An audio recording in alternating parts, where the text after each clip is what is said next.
नमस्कार, सगरमाथा टेलिभिजनको प्रस्तुति एसटिभी च्याटमा यहाँलाई स्वागत छ। म सुनिल दाहाल। देशभरबाट दलहरूले सङ्घ र प्रदेशमा, सङ्घमा 165 र प्रदेशमा 330मा आफ्ना उम्मेदवारहरू सिफारिस गरेर सङ्घ र केन्द्रमा पठाएका छन्।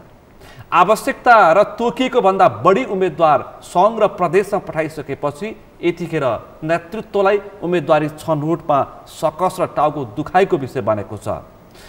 प्रतिस्पर्धीहरू एक से एक देखिएका छन्, तर व्यवस्थापन गर्न अत्यन्तै कठिन भएको छ र महत्त्वाकांक्षा निकै बढेको छ नेताहरूको। त्यसकारण समानुपातिकमा भन्दा पनि प्रत्यक्षमा प्रत्याशीहरू बढी आकाङ्क्षी देखिएका छन्। सत्ता गठबन्धनभित्र र प्रमुख प्रतिपक्ष नेकपा एमाले भित्र पनि त्यस्तै अवस्था रहेको छ र ठुला नेता व्यवस्थापन गर्न पनि उस्तै सकस देखिएको छ।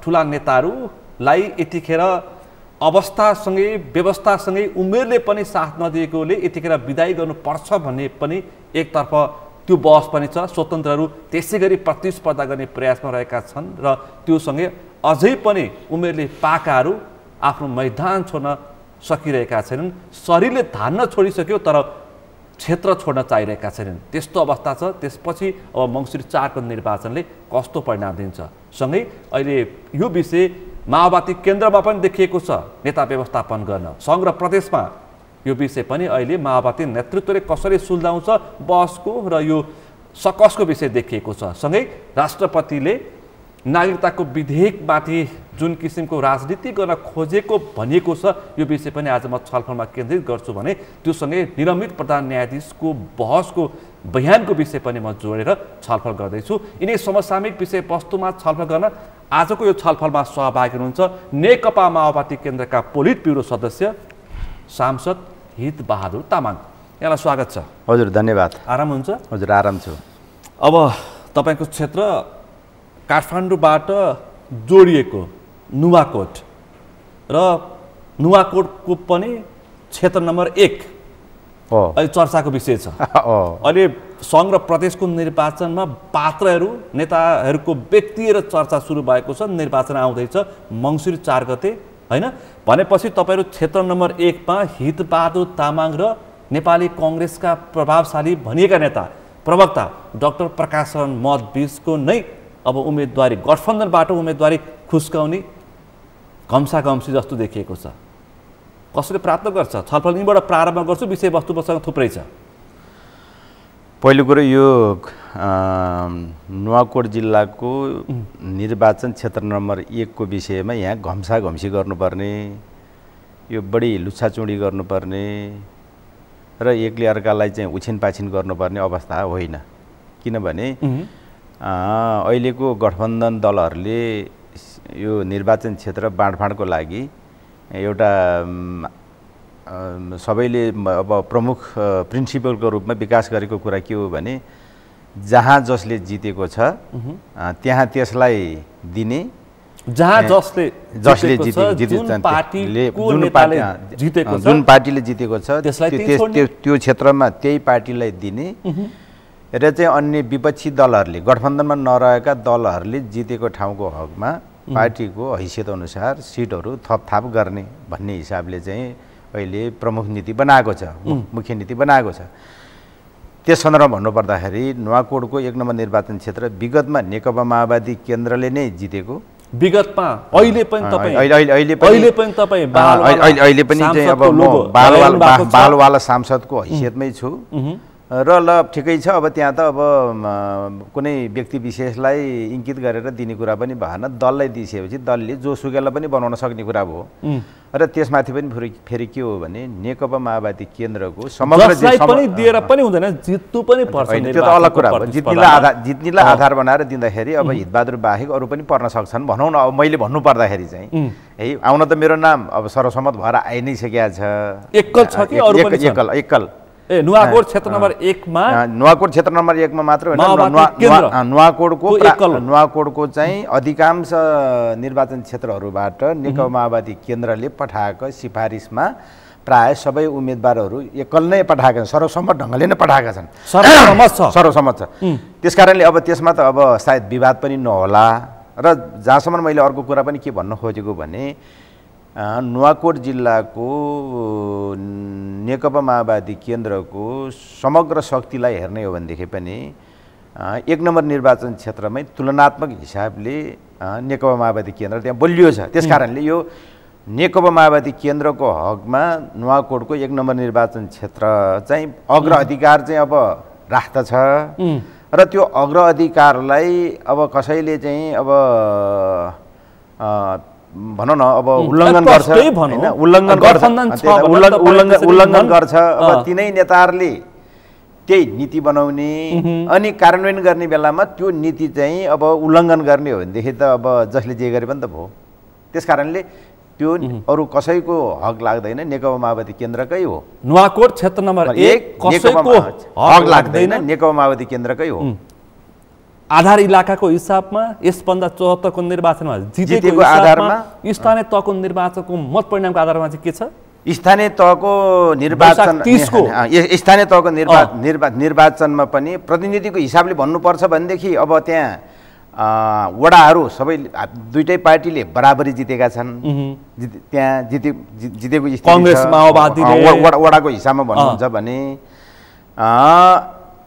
पालिकाहरूको हिसाबमा भन्नुहुन्छ भने 7 वटा वडामा 4 वटा नेपाली कांग्रेसले जितेको हो, 3 वटा नेकपा माओवादी केन्द्रले जितेको हो। यो गठबन्धन गरेर होइन, प्रतिस्पर्धात्मक रूपमा जितेको हो, एकल प्रतिस्पर्धामा।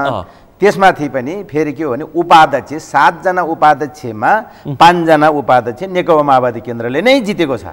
त्यसकारणले 5 वटा उपाध्यक्ष त्यहाँ चाहिँ के भने 7 वटा के अरे गाउँपालिकाहरूको 14 वटा भाइटल पोस्टमा 6 वटा नेपाली कांग्रेसले 8 वटा नेकपा माओवादी केन्द्रले जितेको छ। त्यहाँ मतको हिसाबले पनि अब बराबरी अवस्थामै छ। त्यसकारणले अब 2074 को जितको हिसाबले त्यो चाहिँ फेरि गठबन्धन थियो है, फेरि गठबन्धन थियो, नेकपा एमालेसँगको त्यो एउटा गठबन्धन थियो। अस्ति स्थानीय तहको निर्वाचनको लेखाजोखा र हिसाब किताब गर्दाखेरि चाहिँ उस्तै अवस्था रहेछ हैन, उस्तै अवस्था हो। र यो फेरि के हो भने अहिले पार्टीहरूले जुन खालको नीति बनाएको छ त्यो नीतिलाई आधार बनाउँदाखेरि यो चाहिँ अब कसको कति मत छ भनेर यो लेखाजोखा गर्नुपर्ने विषय पनि होइन।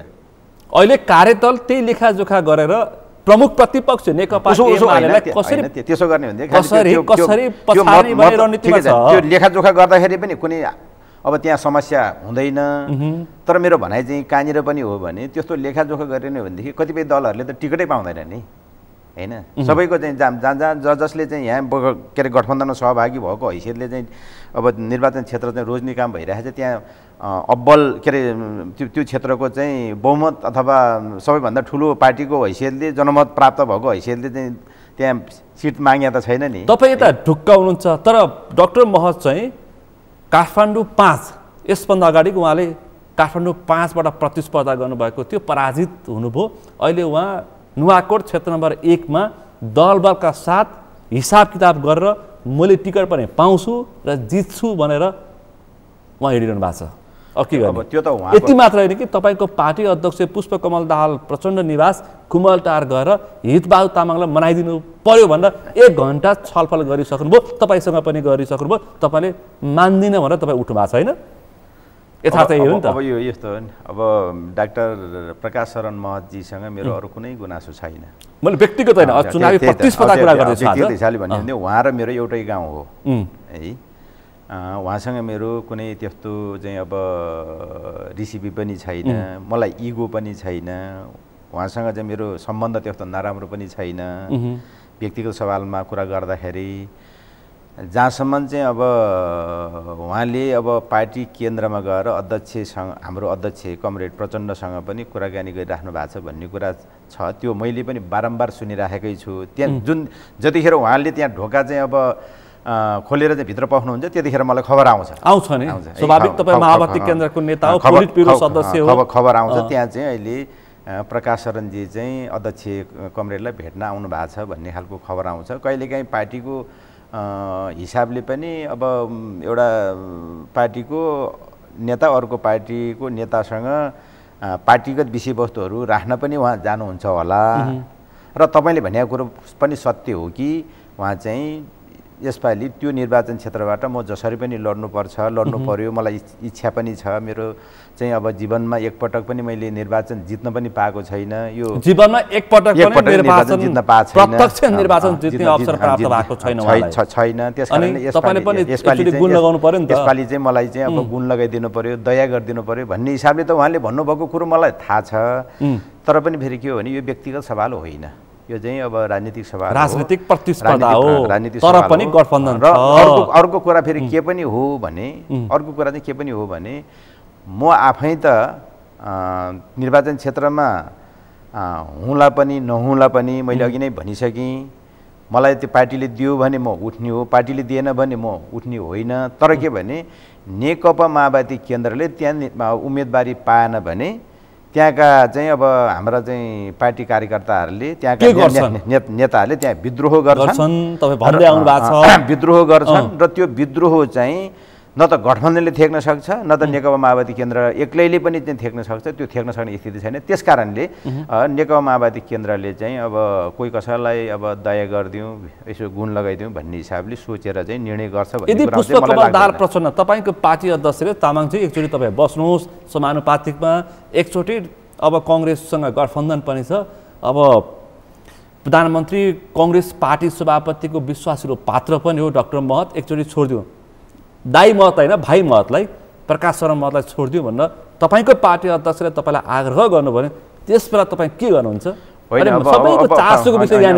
पार्टी अध्यक्षलाई मैले अब सम्मान गर्ने कुरा गर्छु, उहाँलाई आदर गर्ने कुरा गर्छु, उहाँको कुरालाई नमान्ने भन्ने कुरो मेरो हुँदैन। तर के भने यो निर्वाचनसँग जोडिएको विषय चाहिँ त्यहीँको सम्बन्धित क्षेत्रका कार्यकर्ताहरूलाई पनि उहाँले चित्त बुझाउनुपर्छ, जोसुकैले पनि होइन। अब अध्यक्ष कमरेडको सवाल मात्रै होइन, जोसुकैले पनि निर्वाचन क्षेत्रका कार्यकर्ताहरूलाई पनि चाहिँ चित्त बुझाउनुपर्छ। निर्वाचन क्षेत्रका कार्यकर्ताहरूको बिचमा गएर त्यो विषय चाहिँ अब टुङ्ग्याउनु पर्ने हुन्छ र चाहिँ त्यो बेलामा अब निर्वाचन क्षेत्रभित्रका चाहिँ नेकपा माओवादी केन्द्रका कार्यकर्ताहरूले पनि हुन्छ एकपटक चाहिँ अब अध्यक्ष कमरेडले भनेको कुरा हामीले स्वीकार्छौँ भन्दाखेरि त मेरो कुनै आपत्ति हुँदैन।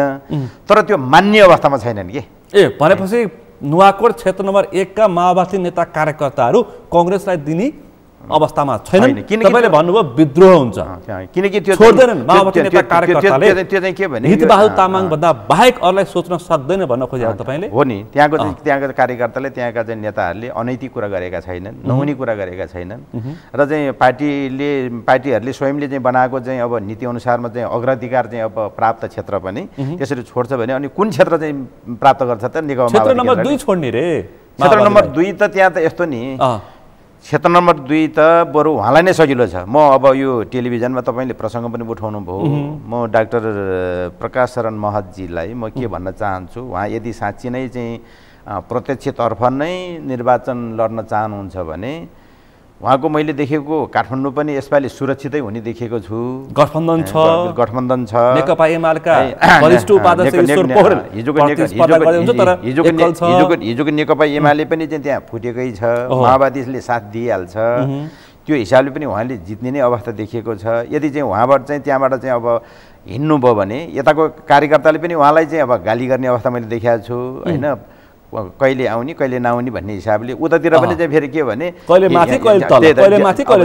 जीवनको अधिकांश भाग चाहिँ अन्यत्र खर्च गर्ने। अहिले गठबन्धन हुँदाखेरि जित्ने सुनिश्चित हुँदाखेरि चाहिँ यसरी हाम्रो क्षेत्रमा आउने भनेर त्यहाँ नेपाली काङ्ग्रेसकै नेता कार्यकर्ताहरूले पनि चाहिँ खुसीले चाहिँ अब छोड्ने अवस्था देखिँदैन। यदि उहाँ जाने नै हो भने आफ्नो पार्टीलाई चित्त बुझाएर आफ्नो पार्टीका चाहिँ अब निर्वाचन के अरे उता 2 नम्बर निर्वाचन क्षेत्र अन्तर्गतका नेता कार्यकर्तालाई चित्त बुझाएर त्यहाँ गएर बरु बेलैमा तयारी गर्दाखेरि राम्रो हुने देखिन्छ। उहाँहरूको फेरि त्यता आधार पनि उहाँहरूको राम्रो छ, बलियो छ, कङ्ग्रेस अलि बलियो छ। त्यसो गर्दाखेरि तयारी पनि उहाँलाई पुग्छ। यो हुँदै नहुने कुरामा बढी चाहिँ अब उहाँले समय खर्च गर्नुभयो भने उहाँको यता पनि नहुने उता पनि नहुने। तर उहाँले आफ्ना नेता कार्यकर्ताको बिचमा मलाई माओवादी केन्द्रका अध्यक्ष पुष्पकमल दाहाल प्रचण्डले ल तपाईँ अगाडि बढ्नुहोस् गो हेड भनेर आश्वासन दिइसक्नु भएको छ। उहाँले धेरै ठाउँ भनिसक्नु भएको छ। त्यो होइन, धेरै ठाउँमा उहाँले अध्यक्ष कमरेडसँग अझ तपाईँलाई अझै म एउटा इन्फर्मेसन दिन्छु कि केही दिन अगाडि उहाँले केही साथीहरू बोकेर जिल्लाको धेरै ठाउँ घुमिसक्नु भएको छ। क्षेत्र नम्बर 1 नै फेरि तामाङज्यू तपाईले कति पाउनु भएको छ सूचना? उहाँ जानु भएको पनि थाहा छ। त्यहाँ चाहिँ एकचोटि बाढी पहिरोले चाहिँ सताएको थियो, त्यो बेलामा पहिलोचोटि जानु भएको थियो। पहिलो पटक जानु भएको थियो। त्यो कुरो त्यति अनौठो हुने कुरा भएन।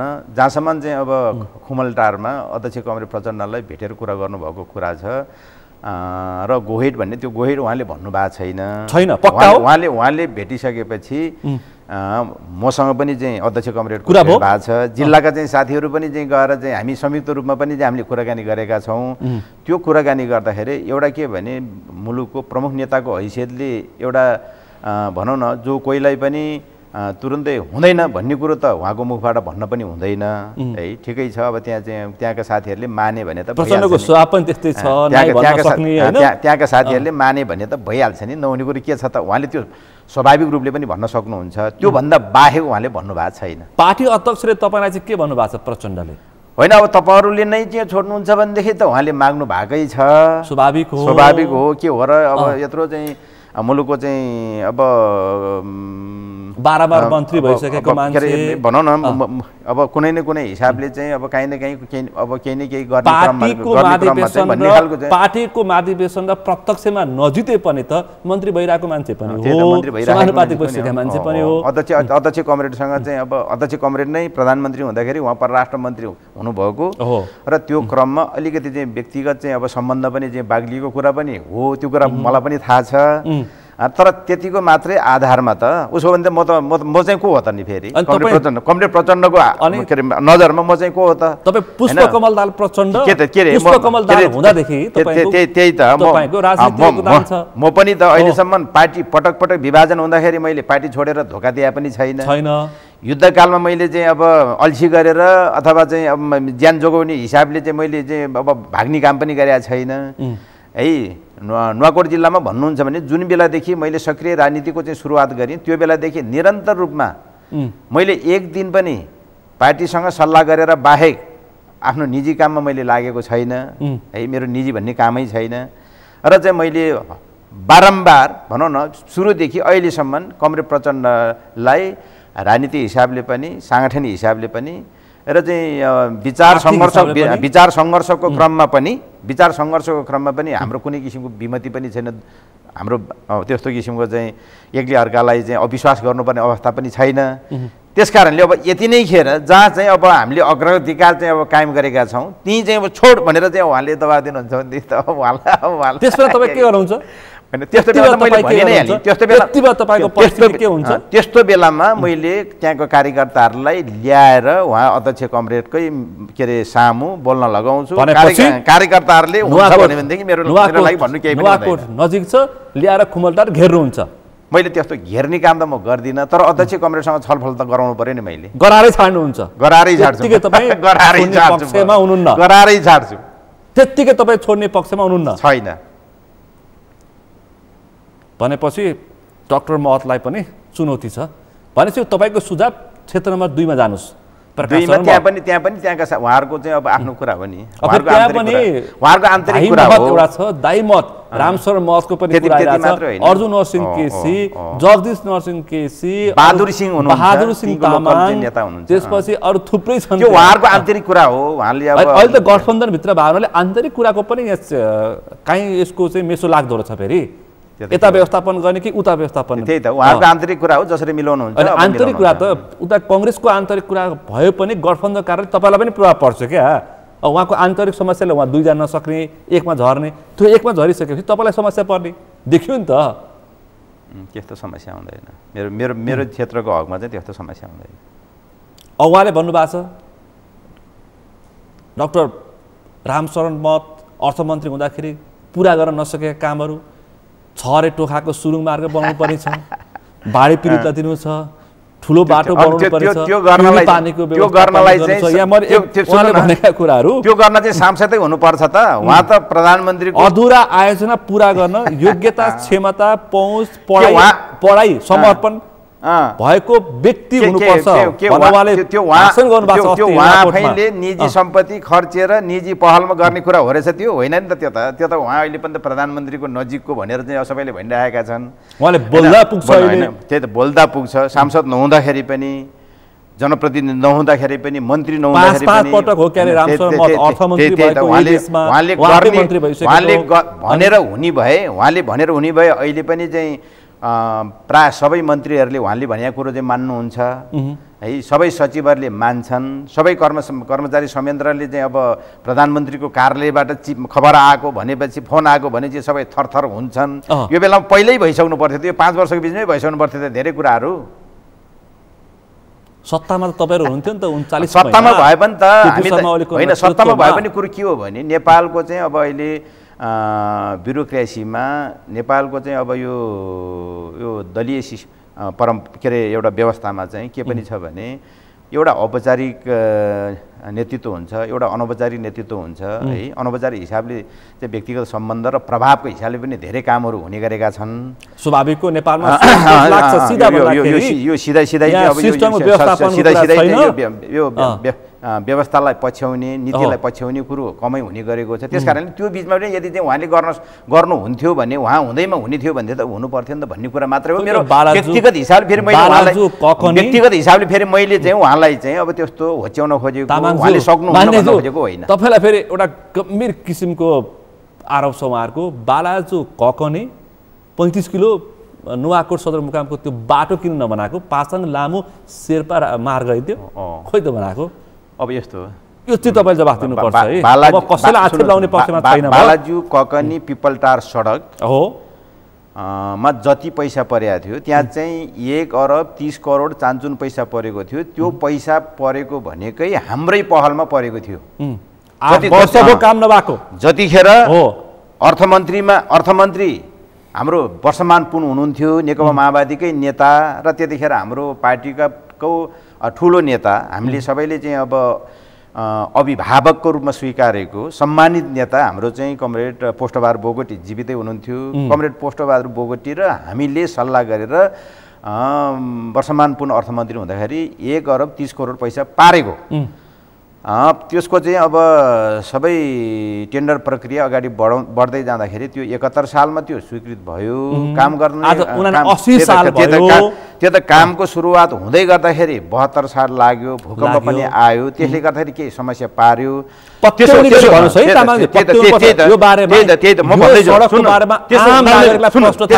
हुँदै पनि फेरि हामीले त्यो सडकमा जब चाहिँ काममा तीव्रता आएन, मन्दता आयो, अलिकति चाहिँ अब भनेको समयमा काम नहोला कि जस्तो चाहिँ अब छन्द देखा पर्न थाल्यो। त्यतिखेर नै मैले आफैले नेतृत्व गरेर त्यो क्षेत्रको मेरो त्यो ककनी गाउँपालिकाको अध्यक्ष त मेरो आफ्नै नेतृत्व के अरे मेरो आफ्नै पार्टीको हुनुहुन्थ्यो, मानबहादुर लामा लगायतका त्यहाँ चाहिँ पक्ष प्रतिपक्ष सबैतिरका चाहिँ अब निर्वाचित चाहिँ अब पदाधिकारीहरू, निर्वाचित चाहिँ अब सांसदहरू, खास गरिन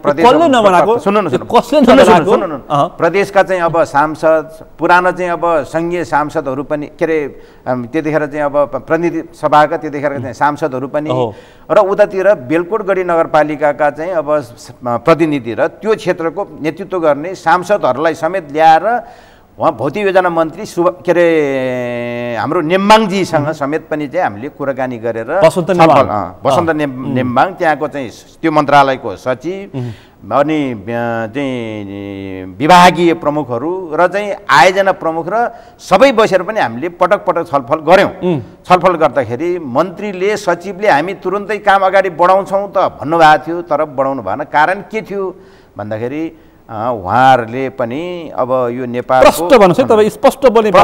प्रश्न मात्रै होइन, यो त के त्यहाँका सुन्नुहोस्, मैले यो कुरा गर्दै गर्दाखेरि यदि चाहिँ भनौँ न मैले झुट्टो कुरा गरिराखेको छु भने सुन्ने मान्छेहरूले भने हुन्छ, अहिले नै फोनबाटै भने हुन्छ। यो सडक नबनेको भनेको हाम्रो कारणले होइन, यो नेपालको यो चाहिँ अब यो सम्बन्धित मन्त्रालय पनि यसको जवाफदेही हुनुपर्छ, सम्बन्धित विभाग पनि जवाफदेही हुनुपर्छ र चाहिँ त्यो आयोजना पनि जवाफदेही हुनुपर्छ। त्यो आयोजना विभाग, मन्त्रालय र सम्बन्धित निर्माण व्यवसाय बाहेक अरू कोही पनि जवाफदेही छैन। व्यवसाय त अब त्यहाँ उतापट्टिको लागि अर्कै थियो, यतापट्टिको लागि अर्कै थियो। यतापट्टिको चाहिँ सैलुङ कन्स्ट्रक्सन भन्ने यो बालाजुबाट रानीपावसम्मलाई सैलुङ कन्स्ट्रक्सनले चाहिँ अब पारेको रहेछ टेन्डर। तपाईँको पार्टी अध्यक्ष अब त्योभन्दा उता चाहिँ रानीपावाबाट पिपलटारसम्मको चाहिँ अब अर्कै चाहिँ अब निर्माण व्यवसायले चाहिँ टेन्डर पारेको रहेछ। त्यो पनि चाहिँ अहिले त्यो अब यो टेन्डरहरू पनि अहिले बेलैमा काम नहुन कारणले गर्दाखेरि अहिले त्यो चाहिँ अब एउटा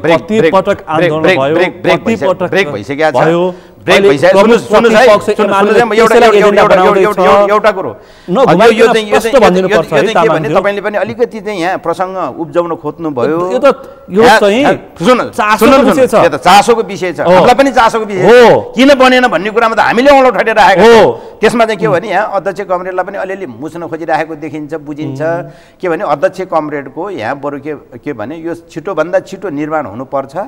त्यो निर्माण गर्नको निमित्त सम्बन्धित मन्त्रालयलाई, सम्बन्धित विभागलाई के भन्नुपर्छ, के गर्नुपर्छ, सम्बन्धित निर्माण व्यवसायलाई पनि के भन्नुपर्छ, के गर्नुपर्छ म भन्न तयार छु, गर्न तयार छु भनेर उहाँले भनिराख्नु भएकै थियो। अहिले पनि भनिराख्नु भएको छ। तर के भने बनेन। यो त दुर्भाग्यको कुरा भयो। दुर्भाग्यको कुरा यो के भने हामीलाई दोष दिने, कमरेड प्रचण्डलाई दोष दिने कुरा चाहिँ यो यसमा चाहिँ पूर्वाग्रह छ है, यसमा चाहिँ सत्यता छैन। यथार्थ कुरा चाहिँ नेपालको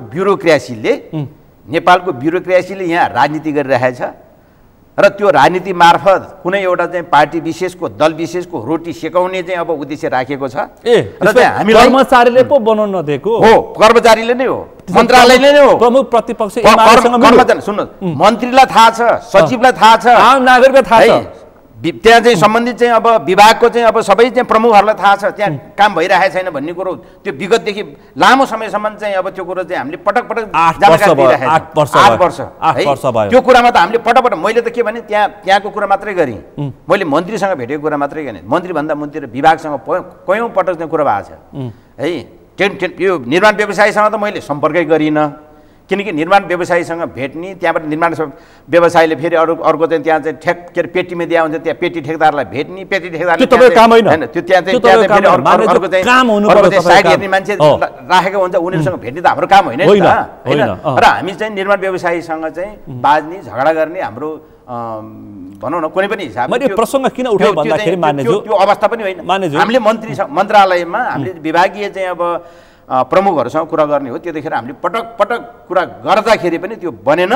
त्यो नबन्नुमा के हो भने यदि त्यो बन्यो भने यो नेकपा माओवादी केन्द्रले हालेको पैसाबाट बनेको सडक त्यो नेकपा माओवादी केन्द्रले नै स्वामित्व, राजनीतिक हिसाबले स्वामित्व पाउँछ भन्ने डरले त्यो सबै मिलेर काम गर्न नदिएको भनेपछि प्रमुख प्रतिपक्ष दल अथवा कांग्रेस पनि ब्युरोक्रेसी पनि यो प्रचण्डलाई ड्यामेज गर्न, प्रचण्डको घरबेटीको नाम जोडेर यो बाटो बनाउन नदिने षड्यन्त्र छन्। यथार्थ कुरा त्यही हो, पक्का हो। फेरि नढाट्नुस् है, फेरि जनताले पत्याउने गरी कुरा गर्नुस् है। फेरि तपाईँ एउटा इमान्दार तामाङको छोरो, तपाईँ ढाँटो जान्नुहुन्न, मलाई थाहा छ।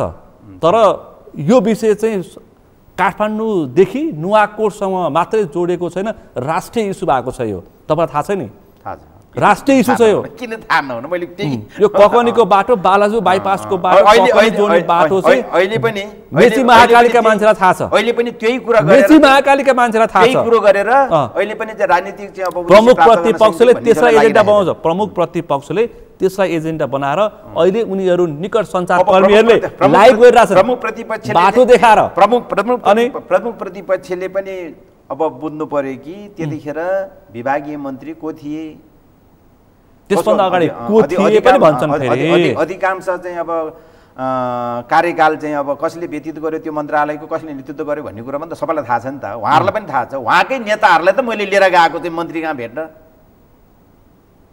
जिल्लाको चाहिँ नेता। फेरि मान्छे के भन्छन्, एक थरी के भनिरहेछन्, त्यही बाटोले हितबहादुर तामाङलाई अप्ठ्यारो पार्छ मङ्सिर 4 को निर्वाचनमा। जनताले अब सोझा साझा जनतालाई त त्यस्तो कुराहरू भनेर चाहिँ अब अल्मल्याउने, अब अलिकति चाहिँ अब निराश तुल्याउने, अविश्वास फैल्याउने कुरो त गर्लान् नै। तर त्यहाँका चाहिँ अधिकांश मान्छेले त्यो कुरो पत्याउँदैन। अनि त्यो अस्ति बालन शाहले फोहोर लाँदाखेरि तपाईँले किन मान्छेहरू उचालेको त्यही भने अस्ति तेरिका यो चाहिँ के हो भन्नुहोस् त, त्यो नि प्रश्न पार्नुहोस् है। काठमाडौँ फोहोर लिएर गयो, यो के भने नि त्यो कुरा पटक्कै होइन। के हो त्यो चाहिँ ल भन्नुहोस्। मैले त बरु के मैले त बरु के गरेको थिएँ भने असार 23 गते हो कि कुन दिन हो, जतिखेर चाहिँ रामकुमारी झाँक्री आफै त्यतिखेर मन्त्री हुनुहुन्थ्यो, अहिलेको चाहिँ चौधरीजी मन्त्री हुनुभएको थिएन, त्यो दिन मेटमणि चौधरी मन्त्री हुनुभएको थिएन, त्यो रामकुमारीजी नै हुनुहुन्थ्यो। त्यो दिन हामी सङ्घीय सांसदहरू प्रभावित काठमाडौँ उपत्यका र चाहिँ नुवाकोट धादिङका अब सांसदहरूलाई पनि त्यहाँ बोलाउनु भएको थियो र चाहिँ त्यो बेलासम्ममा झन्डै 2-3 हप्ता काठमाडौँमा फोहोर थुप्रिसकेको थियो र अझ पनि त्यहाँका केही मान्छेहरूले त्यही फोहोरमाथिको राजनीति गरेर अझ काठमाडौँलाई दूषित बनाउने मनसायले त्यहाँ कुरा गर्न खोजिराखेको पनि थिए। म आफैले यो अन्तिम पटक, अब धेरै पटक त हामी यो विषयमा छलफल गर्न आउँदैन, किनकि अहिलेसम्म चाहिँ 100 त्यतिखेरसम्म चाहिँ 172 पटक कि कति पटक चाहिँ सम्झौता भइसकेको रहेछ। 172 पटक मन्त्रालय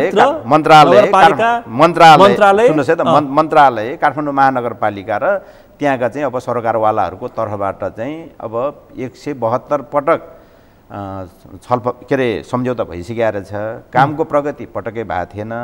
त्यसो भएको कारणले मैले नै बरु के भने पहल लिएर, मेरो त अहिले त्यहाँ तपाईँले चाहिँ त्यो दिनको चाहिँ मेरो कुरा चाहिँ युट्युबमा हेरे पनि हुन्छ। अन्तिम पटकलाई हामीले सहयोग गर्थ्यौँ। काठमाडौँ उपत्यका भनेको यो मुलुकको राजधानी पनि हो र चाहिँ यो अब अन्तर्राष्ट्रिय समुदायको चाहिँ नजर पर्ने ठाउँ पनि हो। यहाँ चाहिँ धेरै जनसङ्ख्या बस्छ, के अरे जनसङ्ख्या छ, जसको कारणले यहाँ चाहिँ अब यो फोहोरको कारणले समस्या पैदा भयो भने हाम्रो इज्जत मात्रै जाँदैन, यहाँ हाम्रो स्वास्थ्यमा चाहिँ भयङ्कर चाहिँ अब समस्या आउनेवाला पनि छ। यसले देशैभरि प्रभाव पनि पार्छ, अन्तर्राष्ट्रिय स्तरमा पनि प्रभाव पार्छ। त्यस कारणले यो अन्तिम पटक यसलाई चाहिँ हामीले यो धेरै विवाद नबनाउने र अहिलेसम्म जे जति चाहिँ अब सहमतिहरू भएका छन्, सम्झौताहरू भएका छन्, त्यसलाई चाहिँ मन्त्रालयले महानगरपालिकाले ककलले चाहिँ अब त्यो कार्यान्वयनको निमित्त चाहिँ अब पहल गर्नुपर्ने हो। त्यो कार्यान्वयन चाहिँ गर्नु पर्यो, कार्यान्वयन नगरेर यो समस्या पैदा भयो हो भनेरै बरु त्यतिखेर मैले चाहिँ वातावरण चाहिँ मैले बनाएको। मैले दुईवटा विषय किन उठान गरेँ भन्दाखेरि अहिले तपाईँको उम्मेदवारीको चर्चा सिफारिस भएर आइसकेपछि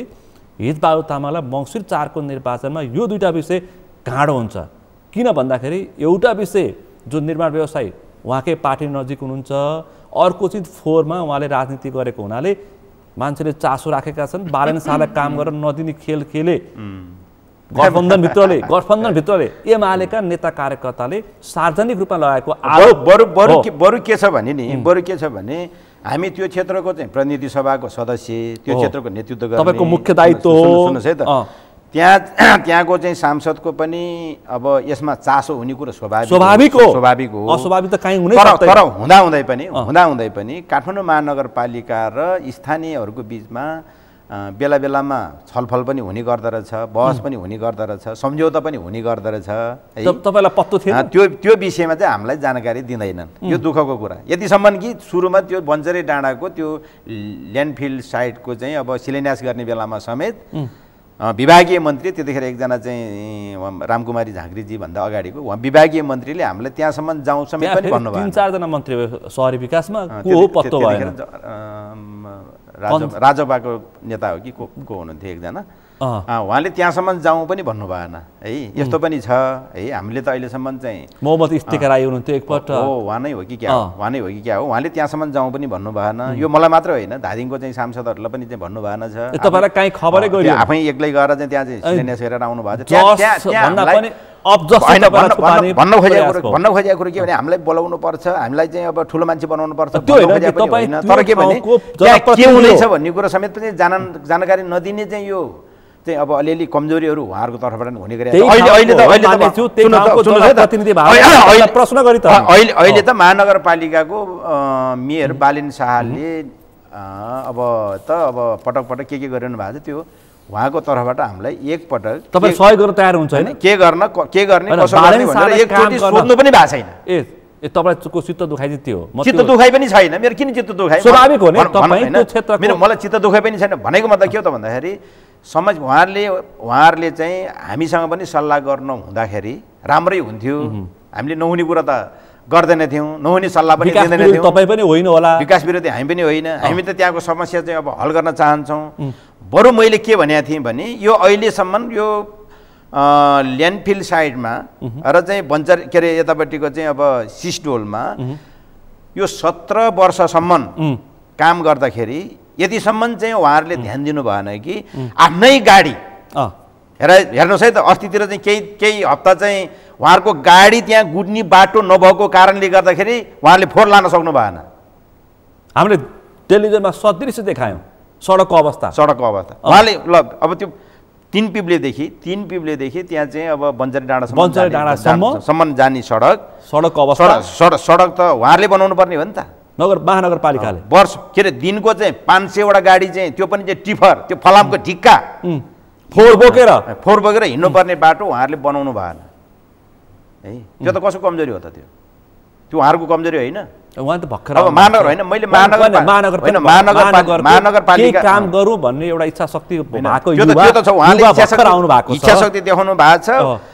उचित कामलाई हामी सहयोग पनि गर्छौँ, समर्थन पनि गर्छौँ। मैले भन्न खोजेको कुरो के भने यो महानगरपालिका होस् कि मन्त्रालय होस्, यो त अविच्छिन्न चाहिँ अब उत्तराधिकारी चाहिँ संस्था हो नि त।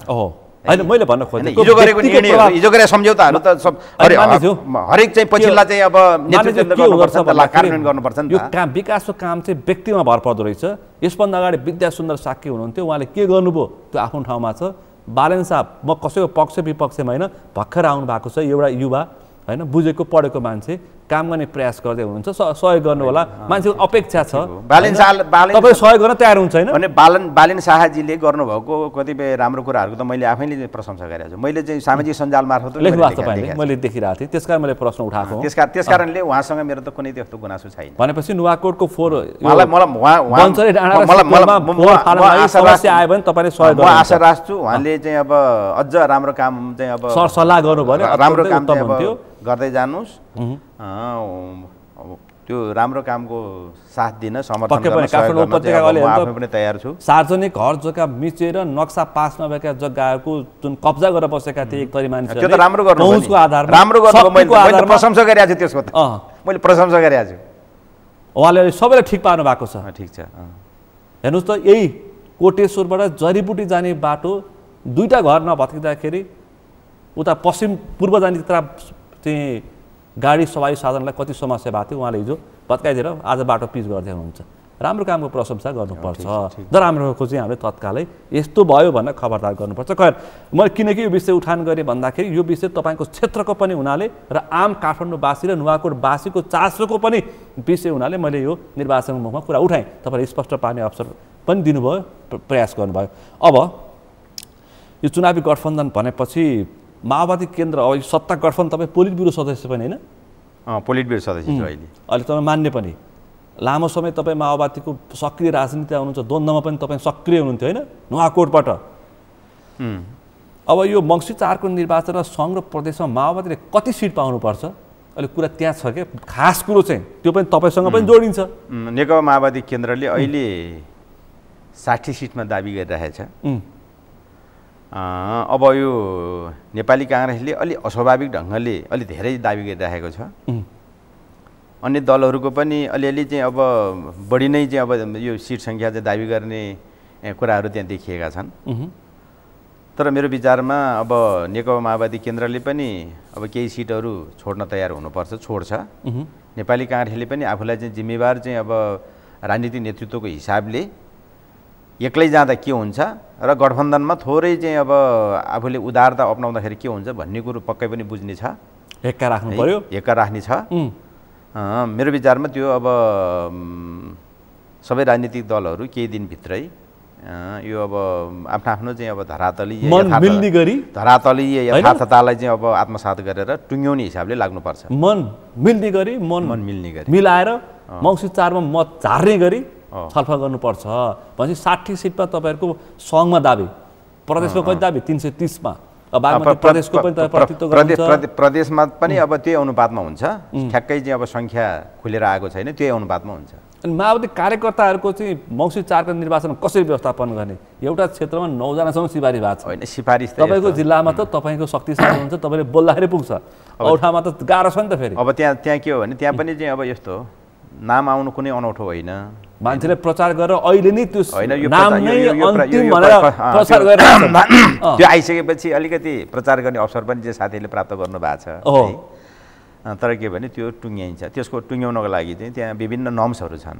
नेपालको संविधानले पनि व्यवस्था गरेको छ। संविधान के निर्वाचन आयोगले पनि चाहिँ अब क्लस्टरहरू निर्धारण गरेका छ है। कतै वरिष्ठताको क्लस्टर होला, कतै चाहिँ अब महिलाको क्लस्टर, कतै जनजातिको क्लस्टर, कतै चाहिँ दलितको क्लस्टर र त्यो सम्बन्धित क्लस्टरहरूबाट पनि अब त्यहाँ चाहिँ सिनियर जुनियरका कुराहरू पनि हुन्छन्, त्याग बलिदानका कुराहरू पनि हुन्छन्, हिजो अवसर पाएको र नपाएको कुराहरू पनि हुन्छन्। ती सबै कुराहरूलाई चाहिँ अब विश्लेषण गरेर कोही पनि अन्यायमा नपर्ने गरी त्यहाँ चाहिँ अब त्यो सिट धेरै के अरे सङ्ख्या धेरै आयो भनेर त्यो समस्या हुँदैन। यतातर्फ सिट बाँडफाँडमा गठबन्धनमा समस्या, अर्को पार्टीको व्यवस्थापनमा समस्या देखियो भने त प्रमुख प्रतिपक्ष एक्लै प्रतिस्पर्धा गरेर माओवादी अथवा माओवादी सहितको गठबन्धन ठिक पार्छु, एक्लै 2/3 ल्याउँछु भनेर एमाले बसिरहेछ। हिजो पनि एक्लै प्रतिस्पर्धा गर्ने हो, पुच्छर लाग्नेसँग पछि लाग्ने होइन भन्नुभएको छ। केपी शर्मा ओलीले फुत्त उम्काइदिएर नि फेरि ठाउँ ठाउँमा त्यो त अब तपाईँहरूको अन्तर्विरोध, पहिला गठबन्धनको अन्तर्विरोध होला, त्यहाँ अन्तर्घात होला, त्यसपछि पार्टीभित्रको अन्तर्विरोध, त्यसपछि अन्तर्घात होला, त्यसपछि तपाईँहरू चिप्लिने अवस्था होला नि फेरि। याद गर्नुभएको छ? त्यो पनि याद छ, त्यो पनि याद छ। अब अलिक धेरै फेरि नुवाकोटमै पर्छ। अब नेकपा एमाले पनि आफ्नो तयारीमा लाग्ने कुरो त भइगयो र यो अलग अलग लड्दाखेरि कसको अवस्था के हुन्छ भन्ने कुरो पनि अब हिजो पनि थाहा थियो। अहिले पनि चाहिँ सबैले आकलन गरिराखेकै छन्। स्वभावैले अब नेकपा एमाले मुलुकको अब त्यति कमजोर राजनीतिक पार्टी होइन, त्यो भएको हिसाबले उहाँले दाबी गर्नु पनि स्वाभाविक हो। तर के भने यो गठबन्धन टुट्दैन। कतिपय ठाउँहरूको अब हुन्छ नि व्यक्तिगत आकाङ्क्षा, महत्त्वाकाङ्क्षाको कारणले गर्दाखेरि अलि तिक्तता पैदा होला। तर समग्रमा चाहिँ के हो भने नेताहरूले आफ्नो ढङ्गले सोचिसकेका छन् र अन्तमा यो गठबन्धन बलियोसँग प्रस्तुत हुन्छ। यदि कतै चाहिँ त्यस्तो भएन भने नेकपा एमालेका साथीहरू पनि बेखुसी हुनुपर्ने कारण हुँदैन। मैले किन प्रसङ्ग उठाएँ भन्दाखेरि प्रमुख प्रतिपक्ष नेकपा एमाले राप्रपासँग पनि मिल्दैछ, चुनावी साँठगाँठ गर्दैछ। तपाईँको जिल्ला पनि राप्रपाको बलियो जिल्ला हो होइन? प्रकाश चन्द्र लोहनी हुनुहुन्छ उहाँको नि प्रभाव र दबाब छ अनि त्यहाँ उहाँहरू तपाईँको अन्तर्द्वन्द्वमा उहाँले मिलेर लडिदिनु भयो भने त तपाईँहरू चिप्लिनुहुन्छ। तपाईँको सिट सङ्ख्या खुस्किन्छ भन्न खोजेँ मैले। त्यस्तो नहोला मेरो विचारमा चाहिँ उहाँहरू जब मिल्न त सक्नुहुन्छ। अनि मिल्ने त कुरा भइरहेछ, छलफल भइरहेछ। अब हामी एकैतिर मिलिरहँदाखेरि उहाँहरू अब नमिल्ने भन्ने के मिल्नु हुँदैन भन्ने कुरा पनि भएन। अब त्यो त फेरि जनताले फैसला गर्ने कुरा हो है। स्वस्थ ढङ्गले प्रतिस्पर्धा जाने क्रममा हारेला कि भन्ने त अब हामीले त्यस्तो हार्ने कुरासँग चिन्ता लिने कुरा त भएन है। फेरि त्यो हार्ने अवस्था पनि होइन। हामी त्यस्तो चाहिँ अब अहिले आफ्नो निर्वाचन क्षेत्रमा कमजोर छ जस्तो मलाई लागिरहेको छैन। तर फेरि के भने कुनै राजनीतिक दलका नेताहरू स्वस्थ ढङ्गले प्रतिस्पर्धा गर्न आउनुहुन्छ भने उहाँहरूलाई हामीले स्वागत गर्नुपर्छ। भनेपछि राप्रपा र एमाले मिलेर आए पनि तपाईँहरू प्रतिस्पर्धा गर्न तयार हुनुहुन्छ? तयार छौँ हामी, तयार। स्वागत गरेर मैदानमा स्वागत गर्छौँ, मैदानमा प्रतिस्पर्धा गर्छौँ स्वस्थ ढङ्गले। त्यसमा कुनै समस्या हुँदैन। तपाईँले कङ्ग्रेस एमाले अथवा त्यहाँ समाजवादीको पनि अलिअलि उपस्थिति छ, एकीकृत समाजवादी, उसलाई पनि व्यवस्थापन गर्नु पर्ला होइन? हुन त तपाईँहरू नजिक त्यो कुरा मिल्ला। प्रचण्ड माधव एउटै मुख छ, त्यो त हामी मिलाइहाल्छौँ। प्रचण्ड माधवको 2 ज्यान 1 मुख छ अहिले, त्यस कारण कुरा त मिल्ला। उतातर्फ प्रमुख प्रतिपक्ष राप्रपाको पनि राम्रो मत, एमालेको त त्यसै जित्न सक्ने मत होइन? त्यस कारण त्यो हेर्दाखेरि चाहिँ के होला? त्यो हुँदाखेरि पनि हामीले त्यस्तो मैले भनि नै सकिनँ, त्यो डराउनु पर्ने अवस्था छैन। भनेपछि तपाईँ ढुक्क हुनुहुन्छ? ढुक्क छु म चाहिँ। भनेपछि यो चुनावी गठबन्धनको बिचमा यो मौसी 4 अझै आउन बाँकी छ, अझै पनि एमालेसँग सहकार्य हुन सक्छ भने तपाईँले कहीँ कुतै हुन त दुवै पक्षले सम्भावना छैन भनेको छ, त्यो सम्भावना तपाईँ देख्नुहुन्छ? कतिपय कुराहरू अब भन्न नहुने अवस्थामा पनि छन्। हो, त्यही मैले त्यो अलिक त भन्न नहुने अवस्थामा पनि छन्, छलफल भइरहेछन् है। अब यहाँ अब नेपाली काङ्ग्रेसका साथीहरूले यो कुरालाई बुझ्नु भएन भनेदेखि त अब के हुन्छ थाहा छैन। तर के हो भने अहिले हामी चाहिँ अरू यो गठबन्धन टुटाएर अन्यत्र गठबन्धन गर्ने हिसाबले औपचारिक हिसाबले सोचेको छैनौँ। आजको मितिसम्म आज कति अनौपचारिक रूपमा सबैले सबैतिर कुरा गरेका छन्। हामीले पनि कुरो गरिरहेका छौँ, अरूले पनि कुरो गरिरहेका छन्। आज तपाईहरु मेरो छलफल भदौको 29 गते हैन यो 28 आज 28 गते आजसम्म चाहिँ ठिकै छ। भोलि सिट संख्या टुङ्गेर उम्मेदवार छनौट भइसके पछाडिको चाहिँ राजनीतिक कोष तलमाथि हुन सक्छ भन्ने कुरा तपाईले संकेत गर्नुभयो। के त्यो हुन सक्छ एमालेसँग पनि सहकार्य हुन सक्छ। अब कोसँग हुन्छ कतै न कतै केही न केही वामपन्थी त हो नि मिल्ने त कतै न कतै कोही न कोहीसँग केही न केही हुन सक्छ। माधव नेपाल प्रचण्ड कुरा भइहाल्यो। हामीले आफैले बनाएको नीतिप्रति हामी इमानदार हुँदैनौँ र त्यसमाथि चाहिँ आफ्नो कांग्रेस अब नीति एकातिर चाहिँ आफ्नो स्वार्थ चाहिँ अब अर्कोतिर चाहिँ अब देखाएर हामी गडबड गर्न थाल्छौँ भने त्यतिखेर त कसैले कसैलाई रोक्ने कुरै हुँदैन। भनेपछि वामपन्थी पनि चुनाव अगाडि बढ्न सक्छन्। के हुन्छ ठेगानै छैन। त्यो हुने खालको संकेत तपाईले पाउनु भएको छ? संकेत अब त्यो भनौँ न अब अहिले पनि त्यो संकेत देखा परिसकेको छ र भोलि अब त्यो तत्कालको परिस्थितिले सिर्जना गर्ने कुराहरू अहिले हामीले संकेत गरे भन्दा फरक हुन सक्छ। हामीले अहिले अनुमान गरेको भन्दा अहिले हामीले जे गरिरहेको छ त्योभन्दा फरक हुन सक्छ। माओवादीहरूले एमालेलाई देखाएर कांग्रेससँग बार्गेनिङ गरिरहेछ। यो हामीले बुझेका छौँ भन्छन् एमालेका नेता कार्यकर्ताहरू। एमालेसँग मिल्ने कुरा गर्ने, उतातिर 100 सिटबाट नझर्ने शेखर कोइरालाको जुन एउटा अडान छ त्यसमा देउवा चेपुमा परेका छन्। त्यसकारण त्यसमा माओवादीले खेल्दैछ भनिरहेछन् क्या, त्यही हो त? होइन त्यस्तै त अब ठ्याक्कै अब जे भए पनि मैले जुन तपाईँको प्रश्नको जवाफ दिएँ नि, तपाईँ साङ्केतिक जवाफ दिनुहुन्छ। जब चाहिँ अब यो गठबन्धनमा रहेका दलहरू चाहिँ आफैप्रति इमानदार हुँदैनन् त्यतिखेर जे पनि हुनसक्छ। पक्कै पनि मानिन्छु यो देश बनाउने हिसाबमा तपाईँले चिन्ता व्यक्त गर्नु होला, किनकि यो देश नबनिकन तपाईँ हामी कोही पनि बन्न सक्दैनौँ।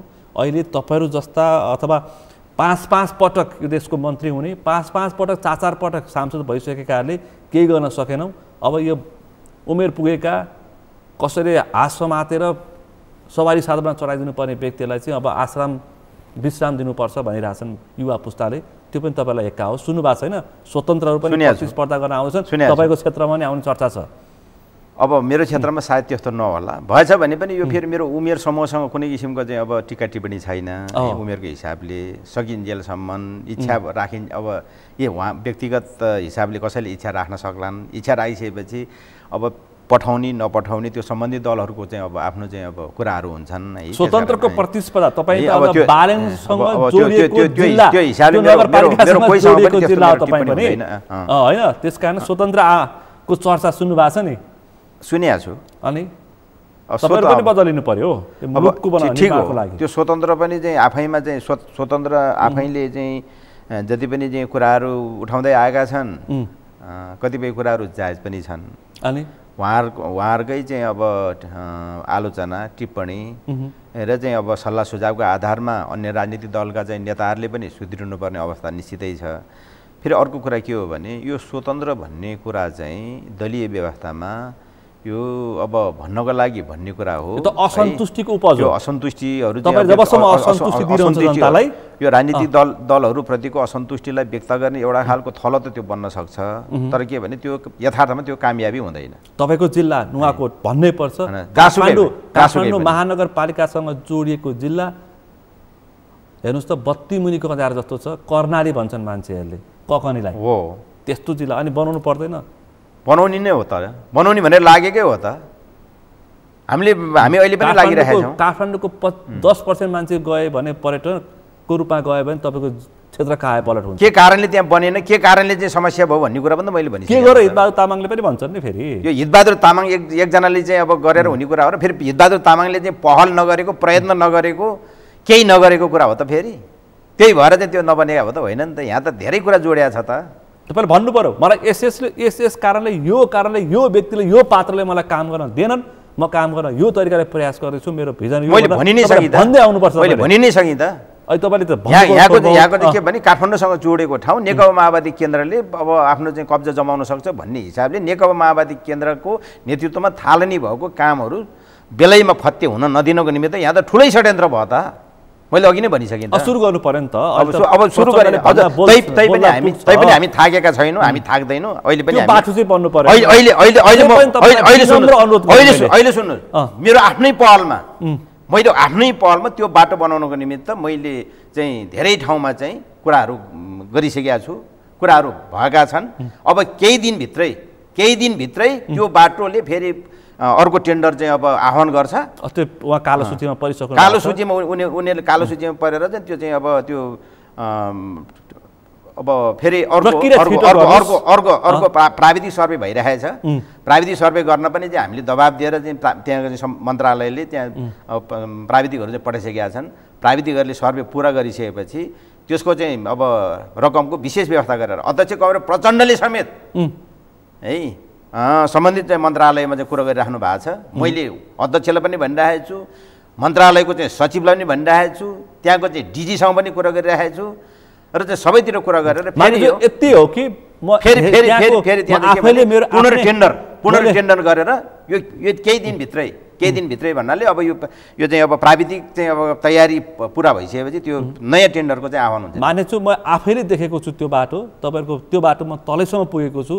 अत्यन्तै कन्तबिजोग छ। काठमाडौँबाट तपाईँको सदरमुकाम नुवाकोटको सदरमुकाम जोड्ने बाटोको हालत एउटा पुरानो एउटा चाहिँ जुन सडक छ त्यो चाहिँ यो बालाजु ककनी बाइपास हुँदै तपाईँको उता बटार जोड्ने होइन पिपलटार जोड्ने त्यो बाटो चाहिँ त्रिशुली जोडिने त्यो बाटो चाहिँ तपाईँले बनाउनु पर्यो। आम मान्छेको अत्यन्तै सकस छ, अत्यन्तै गाह्रो भएको छ, अत्यन्तै पीडा भएको छ। काठमाडौँ जोडिने सदरमुकामबाट यति छोटो बाटोको कन्तबिजोले गर्दाखेरि त्यस्तो भएको छ। तपाईँलाई विनम्र अनुरोध मेरो यो। अब अर्को विषय तपाईँले भनेकै कुरामा मैले विगतमा पनि चाहिँ लागेकै हो, मैले पटक भनिराखेकै छु। तपाईँको यो मिडियामा मात्रै होइन अन्य मिडियाहरूमा पनि मैले भन्दै आएको पनि छु। यो पछिल्लो चरणमा त्यो टेन्डर चाहिँ अब के अरे चाहिँ त्यो चाहिँ अब रद्द भइसकेको छ। नयाँ प्राविधिक चाहिँ अब सर्वे सुरु भइरहेको छ। नयाँ प्रक्रियाबाट त्यो फेरि हाम्रै पहलमा मेरै नेतृत्वमा त्यो कामहरू अगाडि बढ्छ। मैले अब यसभन्दा पछाडि पनि चाहिँ समस्याहरू के आउँछन् ती सबै समस्याहरूलाई फेस गर्ने त्यसको सामना गर्ने हिसाबले मेरो आफ्नो चाहिँ अब भनौँ न सोचाइलाई मैले चाहिँ तयारी गरिरहेको छु। त्यसमा तपाईँले चिन्ता लिनुभयो, धेरै धेरै धन्यवाद। बरु के हो भने सम्बन्धित निकायहरूलाई पनि तपाईँहरूको यो सञ्चार माध्यमबाट दबाब दिने, त्यस्तो काम नगर्ने संस्थाहरूलाई, निकायहरूलाई, नेतृत्वलाई, कर्मचारी, प्राविधिक सबैलाई सचेत गराउन चाहिँ जरुरी छ। योसँग जोडेका सबै सङ्घ संस्थाका पात्रहरूलाई हामी देखाउँछौँ, देखाइ पनि रहेछौँ, किनकि जनतासँग प्रत्यक्ष जोडिएको दुःखको एउटा समस्याको त्यो विकासे परियोजना हो होइन। अब यसलाई मैले थाँती राखेँ। अब यो मिलाउने प्रयास अहिले हामीले कुरा गर्दैछौँ। चीनका 100 जना नेता कार्यकर्ता आए कम्युनिस्टहरूलाई मिलाउन, सुन्नु भएको छैन? छलफल जारी छ। वामपन्थी मिल्ने कुरा गरेका थियौँ नि हामीले, त्यो सम्भावना यतातर्फ केन्द्रित छ, यतातर्फ हिँड्देखि कुरा मोडिएको छ। तपाईँले सङ्केत पनि गर्नुभयो। त्यस्तै हो, चीनबाट सी जिनपिङका विश्वासिला पात्र आएका छन्। तपाईँ पोलिट ब्युरो सदस्य। अहिले उहाँहरू अब यो मिलाउने कुरालाई मात्रै लिएर आउनु भएको त होइन। चुनावको मुखतिर आएको हुनाले चुनावको मुखमा आएको कारणले चिनिया डेलिगेसन पनि चिनिया जनकङ्ग्रेसको अध्यक्ष लिआउनु भएको छ। धेरै आशंका गर्नु पनि चाहिँ अब त्यति उचित हुँदैन है। अब उहाँहरूको चाहना चाहिँ के हो भने विगतदेखि नै कम्युनिस्टहरू मिल्दै हुन्थ्यो भन्ने चाहिँ उहाँहरूको कुरा छ। नेपालको नाम के अरे कम्युनिस्ट नाम गरेका शक्तिहरूको अब आफ्नै समस्याहरू के छन् भन्ने कुराहरूमा उहाँहरूले त्यति चासो दिइरहनु भएको छैन है। नेकपा एमाले कम्युनिस्ट नाम गरेको पार्टी कस्तो हो, नेकपा माओवादी केन्द्र कस्तो हो र यिनीहरूको बिचमा नमिलेका कुराहरू के हुन् भन्ने बारेमा अब बुझ्न त अहिले धेरै पटक चाहिँ अब छलफल भइसकेका कारणले बुझ्न त बुझिसक्नु भयो होला।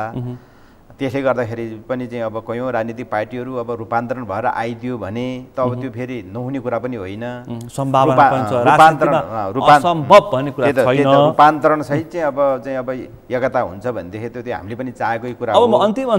त्यसकारणले अब उहाँहरूको चाहिँ त्यो चाहना हुनु त्यो विगतदेखि अहिलेसम्म त्यो निरन्तरतामा चाहिँ निरन्तरतै चलिरहेकै छ र त्यो स्वाभाविक हो। तर अहिले आउनुभएको चाहिँ उहाँहरू आउनुभएको त्यो मात्रै विषयलाई होइन, यो चाहिँ एउटा शिष्टाचार भेटघाट पनि हो। भ्रमण शिष्टाचार एउटा शिष्टाचारिता हुन्छ नि कायम गर्ने कुरा र चाहिँ एक आपसमा चाहिँ फेरि हामी चाहिँ भौगोलिक हिसाबले पनि जोडिएको होइन, छिमेकी मुलुक स्वाभाविक हो। हामी अब छिमेकी मात्रै छैनौँ, एउटा चाहिँ मित्रवत शक्तिहरू पनि हौँ। अब अन्तिममा चाहिँ तपाईँलाई 3टा प्रश्न गर्छु म। आउनु कुनै स्वाभाविक मानिसु अब अन्तिममा चाहिँ 3टा प्रश्न गर्छु। 3टा प्रश्न तपाईँले छोटकरी जवाफ दिनु होला। यो सिट सङ्ख्या बाँडफाँडमा सत्ता गठबन्धनमा कङ्ग्रेसलाई कति, एमालेलाई कति, होइन कङ्ग्रेसलाई माओवादीलाई कति, समाजवादीलाई कति दिँदाखेरि ठिक होला, जनमोर्चालाई कति, उपेन्द्रलाई कति?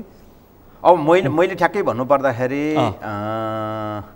नेपाली काङ्ग्रेसले बढीमा 80 नत्र 75 मा चाहिँ चित्त बुझाउँदाखेरि राम्रो हुन्छ। अनि माओवादीले नेकपा माओवादी केन्द्रले पाउँदाखेरि 60 ठिक हुन्छ, नपाउँदाखेरि अब 55-56 सम्म पनि चित्त बुझाउनु पर्छ।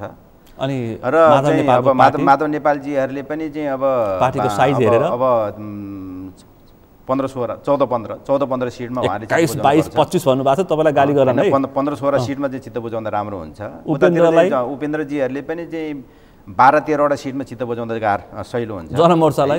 जनमोर्चाले 2 सम्म पाउँदाखेरि उहाँहरूलाई अब काफी हुन्छ। क्षेत्र पनि हुनु पर्यो, नत्र भनेदेखि अब उहाँहरूले अब एउटामा पनि चाहिँ चित्त बुझाउनु पर्ने हुन्छ। यसरी बाबुरामलाई कहाँ राख्ने? बाबुरामजीलाई बरु के हो भने हामीलाई 60मा उहाँ अरू बाँकी 4 वटा राजनीतिक दलहरूले स्वीकारे भने बाबुरामजी अनि उतातिर वामदेवजीलाई हामी व्यवस्थापन गर्छौँ।